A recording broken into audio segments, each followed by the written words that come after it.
Ish, init. Grabe. Parang ano lang. Parang nasa Pilipinas lang din. Ayun oh. Tingnan nyo naman. Flat talaga yung earth.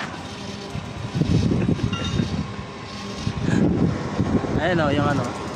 May bulkan dito eh. Medyo malayo-layo lang siya eh. Ayan. Hindi ko alam kung anong bulkan yung tawag yan. Yun nata yung tinatawag na Mount Fuji. Ay hindi. Ano ba yun? Yung bulkan sa Japan.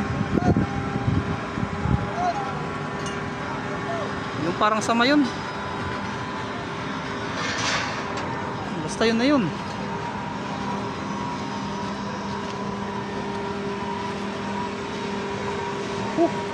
Nangunguya ako lang pala sa taas.